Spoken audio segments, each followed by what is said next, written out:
نام خالق هستی، انسان در جستجوی معنا، فصل اول، پارت 7.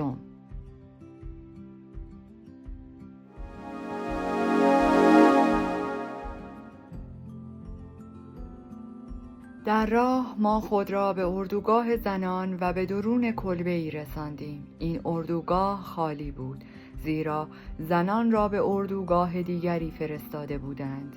کلبه مثل بازار شام بود و همه چیز در هم ریخته. پیدا بود که زنان خرت و پرت‌هایی برای خود دست و پا کرده و بعد هم ناچار به تخلیه آنجا شده بودند. لباس ژنده، حسیر، غذای فاسد و ظروف شکسته از آن جمله بود. چند کاسه سالم هم بود که به درد ما می‌خورد، اما تصمیم گرفتیم بر نداریم.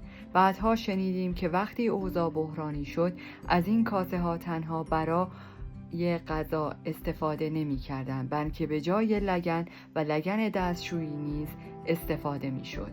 با اینکه بردن هر گونه ظروفی به داخل کلبه ممنوع بود، اما گاهی بعضی از زندانیان ناچار به زیر گذاشتن قانون می شدند، به ویژه بیماران تیفوسی که ضعیفتر از آن بودند تا خارج از کلبه به توالت بروند، حتی اگر کسی به آنان کمک می کرد. در حالی که من بیرون کلبه کیشک می دادم، دوستم داخل کلبه رفت و پس از مدت کوتاهی با یک کوله پشتی که زیر کتش پنهان کرده بود بیرون آمد. این بار نوبت من بود که به داخل کلبه بروم و کوله پشتی دیگری را که دوستم دیده بود بردارم. به داخل رفتم و توی خرت و پرت‌ها به جستجو پرداختم. کوله پشتی را پیدا کردم، حتی یک مسواک هم به چنگ آوردم و ناگهان در میان آن همه چیزهایی که زنان به جا گذاشته بودند جسد زنی را دیدم. با شتاب به کلبه‌ام بازگشتم که اساسیه‌ام را جمع کنم. کاسه غذا، یک جفت دستکش مندرس که از یکی از بیماران مرده تیفوسی به ارث برده بودم، چند تکه کاغذی که یادداشت‌هایم را نوشته بودم. همانطور که یادآور شدم، من یادداشت‌هایی را که در آشویتس گم کرده بودم بازنویسی کرده بودم. برای آخرین بار از بیمارانم دیدن کردم. این بیماران در دو سوی کلبه روی چوب‌های پوسیده خوابیده بودند. بالای سر تنها بیماری که همشهریم بود رفتم. خیلی سعی کرده بودم جانش را نجات دهم، اما وضعش وخیم و رو به مرگ بود. هیچ قصدی نداشتم راجع به فرارم به دیگران چیزی بگویم، اما گویا رفیقم حد زده بود. شاید قیافه من عصبی بود. با صدای خسته از من پرسید: تو هم اینجا را ترک می‌کنی؟ انکار کردم، اما گریز از نگاه اندوهگینش دشوار بود. پس از اینکه به همه بیماران سر کشیدم، پیش او بازگشتم و بار دیگر با نگاه بیمارش که مرا متهم می‌کرد رویاروی شدم. پس از اینکه به رفیقم گفتم من هم با او فرار خواهم کرد، احساس ناخوشایندی به درونم چنگ انداخت که لحظه به لحظه ژرف‌تر می‌شد. ناگهان بر آن شدم که برای یک بار هم که شده سرنوشت را در دست بگیرم و مهارش کنم. بیرون کلبه دویدم و به دوستم گفتم که نمیتوانم با او بروم. به مجری که با قاطعیت به دوستم گفتم که مایلم با بیمارانم بمانم، آن احساس بیمارگونه رهایم کرد.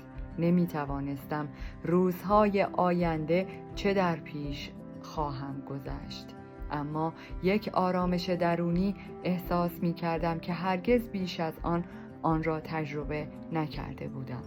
به کلبه بازگشتم. روی تخته ها کنار همشهریم نشستم و سعی کردم آرامش کنم. پس از آن با سایر بیماران گپ زدم و کوشیدم در آن حال هذیانی که داشتند آرامشان کنم. آخرین روز اقامت ما در اردوگاه فرا رسید. هرقدر که دامنه جبهه ها به اردوگاه نزدیکتر می شد، زندانیان را دسته دسته به اردوگاه های دیگر منتقل می کردند. مقامات زندان، کاپوها و آشپزها فرار را برقرار ترجیح داده بودند. در چنین روزی دستور داده شده بود که اردوگاه باید تا غروب آفتاب کاملا تخلیه شود. حتی چند زندانی که باقی مانده بودند، بیماران، چند پزشک و پرستاران مجبور به ترک آنجا شدند تا بتوانند شب هنگام اردوگاه را آتش بزنند.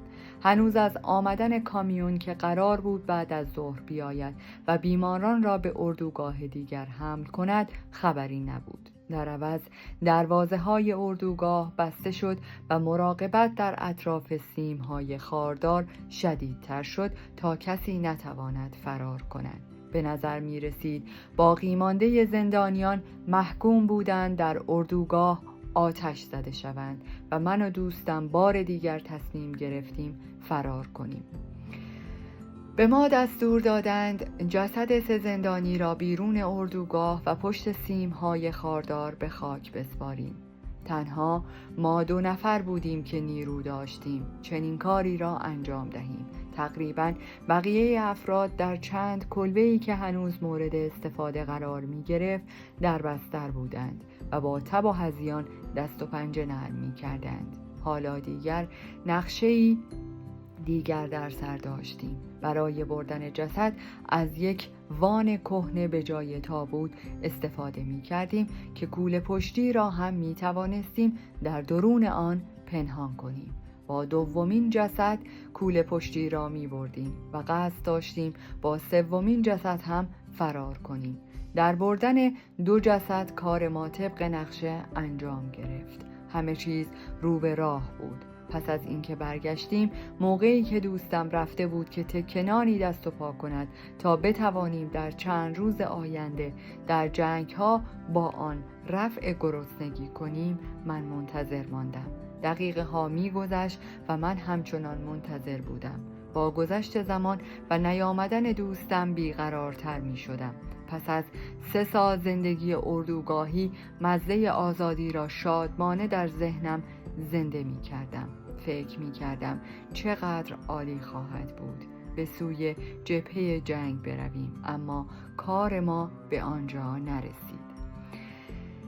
دوست دارم منو لایک کنی، کامنت بذاری چه از این کتاب واقعا چی یاد گرفتی، چون واقعا این کتاب درس خیلی خیلی بزرگی میخواد به ما بده. درسی که شاید هیچ کدوم یک از ماهایی که در این دوره ها داریم زندگی میکنیم هیچ وقت طعم این همه سختی رو نخواهیم کشید. و این کانال رو با دوستان خودت به اشتراک بذار، اونایی که میخوای رشد کنن و به شخصیتی بهتر از خودشون تبدیل بشن. همان لحظه ای که دوستم بازگشت، دروازه اردوگاه باز شد. یک اتومبیل پرزرق و برق سربی رنگ که رویش علامت صلیب سرخ دیده میشد آهسته به زمین رژه رسید. نماینده ای از صلیب سرخ بین الملل در ژنو وارد شد و حالا دیگر اردوگاه و زندانیان در پناه او بودند. نماینده در یک خانه روستایی اقامت گزید تا در صورت بروز هر گونه خطری نزدیک اردوگاه باشد. حالا دیگر چه کسی به فکر فرار بود؟ بسته های دارو بود که از اتومبیل بیرون می آوردند، سیگار توزیع می کردند، از ما عکس می گرفتند و شادی از زمین و زمان می بارید و خجسته لحظاتی بود. حالا دیگر نیازی نبود جان خود را به خطر انداخته و به جبهه جنگ برویم. در اثر هیجان زدگی جسد 3 را فراموش کرده بودیم. سرانجام جسد را بیرون برده و در قبری که برای 3 جسد کنده بودیم جا دادیم. نگهبانی که ما را همراهی می کرد و نسبتاً آدم بی آزاری بود، دفعتاً تبدیل به آدم ملایمی شد. او فکر می کرد که ممکن است ورق برگردد و جلب خوشنودی ما برای روز مبادا قطعاً به کارش خواهد آمد. پیش از اینکه خاک را بر روی جسدها بریزیم دعا کردیم و او نیز در مراسم دعا به ما پیوست. پس از آن همه هیجانات و فشارهای حاصله در آن چند روز سخت و سیاه، روزهایی که سرانجام بر مرگ چیره گشتیم، واژه‌های نیایش ما در رسیدن به صلح و آرامش درخشانترین و صمیمانه ترین واژه‌هایی بود که از درون ما برمیخواست. بنابراین آخرین روز زندان را نیز به امید آزادی سپری کردیم، اما گویا پیروزی را زودتر از موقع جشن گرفته بودیم، زیرا با اینکه نماینده صلیب سرخ به ما اطمینان داد که پیمان صلح امضا شده و اردوگاه را نباید تخلیه کرد، اما همان شب افسران اس سر رسیدند و گفتند دستور دادند که اردوگاه را تخلیه کنند. قرار بود باقی زندانیان را به اردوگاه مرکزی ببرند که بعد از ظرف 48 ساعت به سوئیس بفرستند تا با سایر اسرای جنگ مبادله کنند. افسران اس آنقدر رفتارشان دوستانه بود که ما باور نمی کردیم اینها همان اس های شکنجه‌گرند.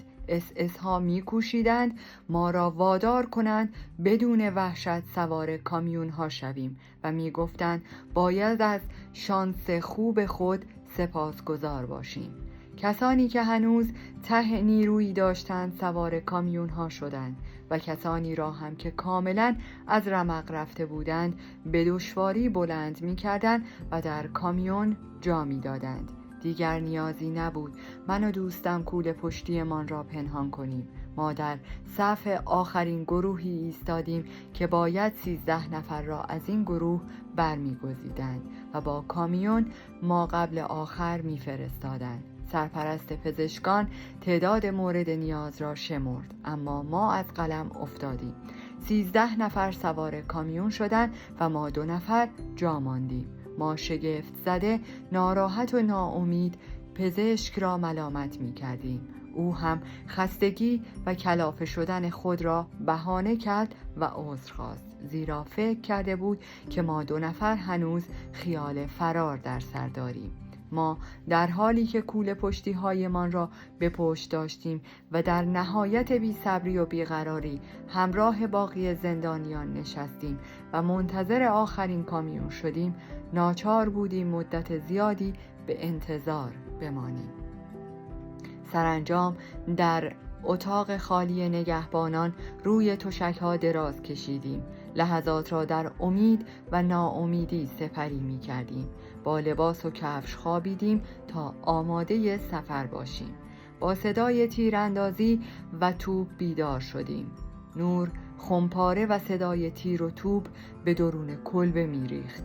سرپرست پزشکان با شتاب وارد کلبه شد و دستور داد به سینه روی زمین بخوابیم. یکی از زندانیان به محض شنیدن دستور پزشک از روی بسترش با کفش روی شکمم پرید. از خواب بیدار شدم و دیدم هنوز سالمم و در آن لحظه بود که فهمیدم چه اتفاقی افتاده است. دامنه جبهه جنگ تا اردوگاه ما رسیده بود. تیراندازی آرام گرفت و سپیده زد و بیرون روی تیری در دروازه اردوگاه پرچم سفیدی با وزش باد به اهتزاز درآمد. چندین هفته بعد پی بردیم که حتی در همان ساعت آخرین نیز سرنوشت چه بازی‌ها با ما باقی مانده زندانیان داشته است و دیدیم که تصمیم بشر به ویژه در موارد مرگ و زندگی چقدر نااستوار است. عکس‌هایی به دستم رسید که از اردوگاه کوچکی که از اردوگاه ما چندان دور نبود برداشته بود.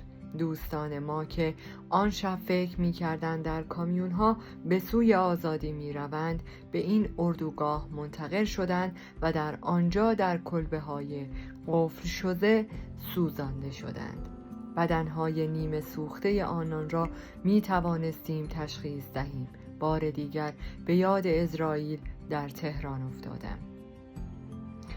بی احساسی زندانیان جز اینکه نقشی به عنوان مکانیسم دفاعی داشت، زاینده عوامل دیگری بود. این بی احساسی زاییده گرسنگی و کمبود خواب همانطور که در زندگی عادی نیز پیش می آمد و بی حوصلگی بود که یکی از مشخصات روحی زندانی به شمار می رفت. کمبود خواب همچنین به علت وجود شپش آزاردهنده در کلبه‌های پرجمعیت بود که در اثر نداشتن بهداشت و نظافت فزونی می گرفت. بی‌حوصلگی و بی‌احساسی به علت نخوردن قهوه، نکشیدن سیگار هم می توانست باشد. علاوه بر این انگیزه های جسمانی، انگیزه های روانی نیز مطرح بود که به شکل عقده های ویژه‌ای بروز می کرد. چنانچه اکثر زندانیان از نوعی عقده حقارت رنج می بردند، ما هر یک پیش از اسارت فکر می کردیم کسی هستیم، در حالی که در زندان برای ما به اندازه پشیزی ارزش قائل نبودند. اعتقاد به ارزش درونی بشر به زمینه‌های معنوی و والاتری بستگی دارد و زندگی اردوگاهی نمی‌تواند آن را از هم فرو پاشد. اما آیا چه تعدادی از انسان‌های آزاد از این سیر و سلوک معنوی برخوردارند که ما از زندانیان انتظار داریم؟ زندانی معمولی بدون اندیشیدن به این واقعیت در اسارت به سر می‌برد. احساس می‌کرد از نظر معیارهای انسانی کاملاً سقوط کرده است و این مسئله زمانی آشکار می‌شد که انسان تضادهای ناشی از ساخت جامعه شناسی استثنایی اردوگاه را بررسی می‌کرد. برجسته ترین زندانیان، کاپوها، آشپزها، مغازه‌داران، پلیس‌های اردوگاه معمولاً به هیچ وجه احساس نمی‌کردند مانند اکثر زندانیان تزلزل یافتند، بلکه فکر می‌کردند افتخاری نصیبشان شده است. به بعضی از آنان حتی احساس بزرگی نیز دست می‌داد. واکنش ذهنی که اکثر زندانیان نسبت به این گروه اقلیت عزیز کرده از خود نشان می‌دادند، همراه با حسدورزی و غرغر بود که به شکل‌های گوناگون و گاهی نیز به شکل بزدگویی و شوخی بروز می‌کرد. به طور مثال، یک زندانی به زندانی دیگر راجع به کاپوی دیگر می‌گفت: فکرش را بکن، من این مرد را زمانی که تنها رئیس یک بانک بود می‌شناختم. جای خوشبختی نیست که به چنین مقام والایی رسیده است.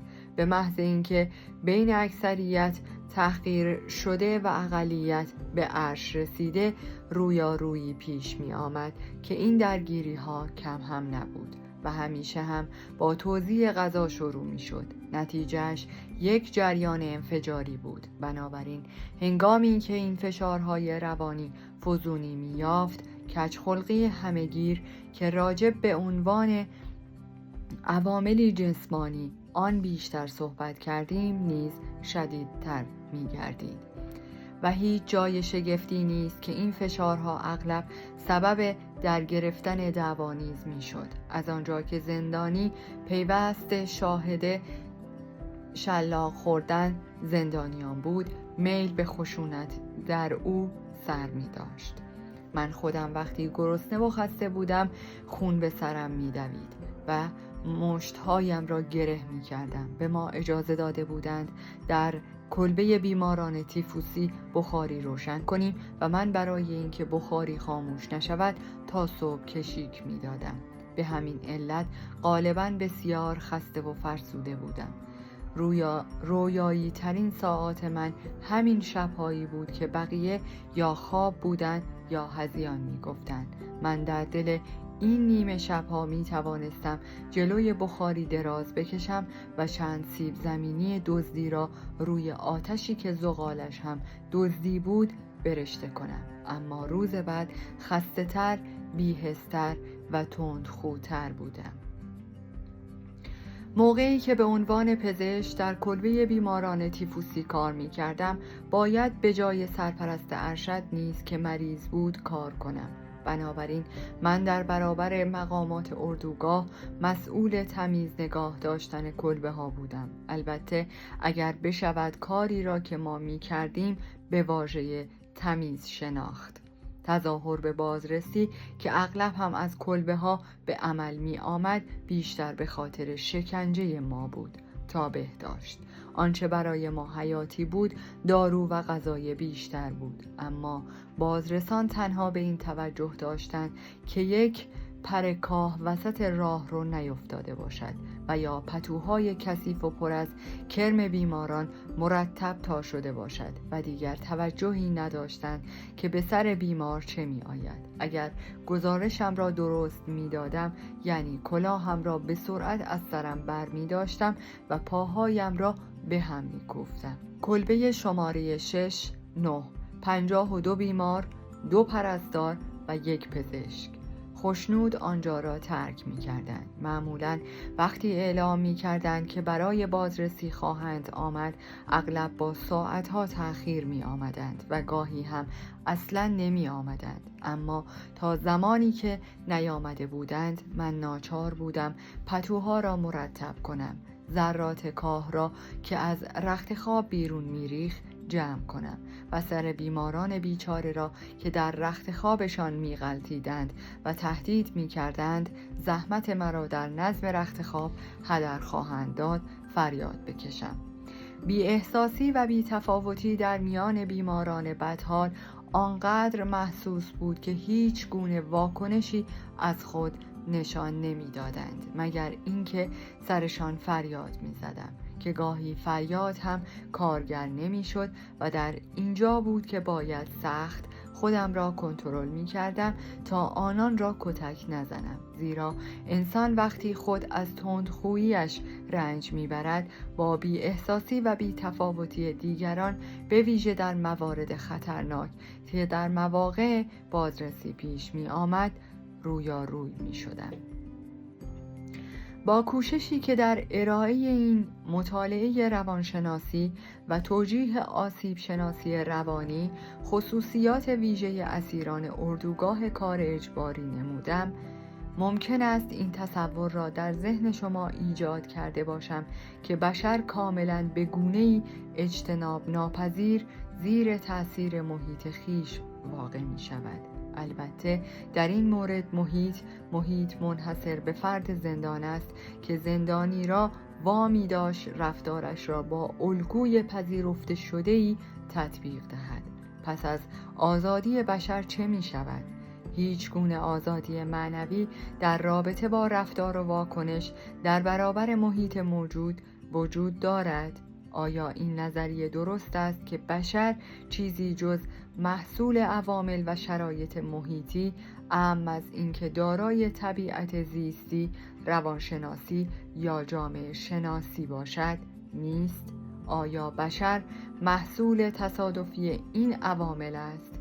مهمتر از همه این که آیا واکنش‌های زندانی در برابر جهان واحد اردوگاه کار اجباری ثابت می‌کند که بشر نمی‌تواند از تأثیرات محیط خود بگریزد؟ آیا بشر در رویارویی با چنان شرایطی حق گزینش عمل ندارد؟ به این پرسش‌ها می‌توانیم به طور اصولی و از روی تجربه پاسخ دهیم. تجربه‌های اندوخته شده در زندگی اردوگاهی نشان می‌دهد که بشر حق گزینش عمل را دارد. نمونه‌هایی که اغلب دارای طبیعت قهرمانانه است وجود دارد که ثابت می‌کند انسان می‌تواند بر بی احساسی چیره شود و تندخویی را نیز مهار کند. بشر می‌تواند حتی در چنین شرایط هولناک، فشارهای روحی و جسمی، آزادی معنوی خود را حفظ کند. ما که در اردوگاه کار اجباری زندگی می‌کردیم، به چشم می‌دیدیم مردانی را که به کلبه‌های دیگر می‌رفتند و دیگران را دلداری می‌دادند و آخرین تکه نانشان را هم به آنان می‌بخشیدند. درست است که شمار این مردان زیاد نبودند، اما همین هم ثابت می‌کرد که همه چیز را می‌توان از یک انسان گرفت مگر یک چیز: آخرین آزادی بشر را در گزینش رفتار خود در هر شرایط موجود و گزینش راه خود. ما در اردوگاه هر روز و هر ساعت در برابر فرصت‌هایی که به ما داده می‌شد قرار داشتیم و باید تصمیم می‌گرفتیم، تصمیم در مورد اینکه در برابر نیرویی که ما را تهدید می‌کرد تسلیم بشویم یا نه. تهدید به اینکه ما را از خودمان و از آزادی درونمان بدزدند. تصمیمی که مشخص می کرد ما بازیچه شرایط هستیم. آزادی و بزرگی را از ما می گرفت و ما را به شکل یک زندانی نمونه قالب ریزی می کرد. اگر از این دید به مسئله بنگریم، می بینیم که واکنش‌های روانی زندانیان اردوگاه کار اجباری باید چیزی بیش از بیان شرایط ویژه جسمی و جامعه شناسی باشد. گرچه شرایط نامناسب زندگی از قبیل کمبود خواب، غذای ناکافی و فشارهای روانی گوناگون موجب میشد زندانیان به شکلی از خود واکنش نشان دهند، ولی در تجزیه تحلیل نهایی روشن میشد تغییر ماهیت زندانی نتیجه تصمیم درونی اوست و نه تنها نتیجه تأثیرات زندگی اردوگاهی. بنابراین اصولاً هر مردی میتواند حتی در چنان شرایطی تصمیم بگیرد از نظر روحی و معنوی چگونه تغییر یابد. او میتواند ارزش انسانی خود را نیز در اردوگاه کار اجباری نگاه دارد. داستایوفسکی میگوید من تنها از یک چیز میترسم و آن اینکه شایستگی رنجهایم را نداشته باشم. پس از آشنایی با اسیرانی که رفتارشان در اردوگاه، رنجها و مرگشان شاهدی بر این واقعیت بود که آخرین آزادی را هرگز نمیتوان از دست داد، به یاد گفته داستایوفسکی میافتم، زیرا به چشم میدیدم که آنان ارزش رنجهایشان را دارند، به شیوهی که رنج را میپذیرفتند و تحمل میکردند. حکایت از یک عظمت درونی بکر داشت و همین آزادی معنوی بود که هیچ کس نمیتوانست آن را از ما برباید و همین آزادی معنوی بود که زندگی را پرمعنا و با هدف میساخت. زندگی فعال به بشر فرصت می‌دهد تا در کار خلاقانه به ارزش‌ها پی ببرد و زندگی غیر فعال تفریحی فرصتی است برای دست یافتن به کمال در تجربه زیبایی، هنر یا طبیعت. اما در زندگی که نه فعال است و نه غیر فعال و امکان رفتار اخلاقی والاتری را به ما می‌دهد، نیز هدفی نهفته است. به طور مثال در گرایش انسان به وجود خویش، وجودی که با نیروهای بیرونی محدود شده است، زندانی از زندگی خلاقه و تفریحی هر دو محروم بود. اما تنها خلاقیت و شادمان زیستن زندگی را پربار نمی کند. اگر اصلاً زندگی دارای مفهومی باشد، پس باید رنج هم معنایی داشته باشد. رنج بخش غیر قابل ریشه‌کن شدن زندگی است، گرچه به شکل سرنوشت و مرگ باشد. زندگی بشر بدون رنج و مرگ کامل نخواهد بود، به شیوهی که انسان سرنوشت و همه رنجهایش را میپذیرد، به شیوهی که صلیب خود را به دوش میکشد، فرصتی مییابد که حتی در دشوارترین شرایط معنایی ژرف‌تر به زندگیش ببخشد. چندین زندگی هماره قهرمانانه و شرافتمندانه و آزاد خواهد درخشید و بودند کسانی که هم که در مبارزه برای نجات جان عظمت بشری خود را فراموش کرده و در زمره حیوانات در می آمدند و در اینجاست که یا بشر از فرصت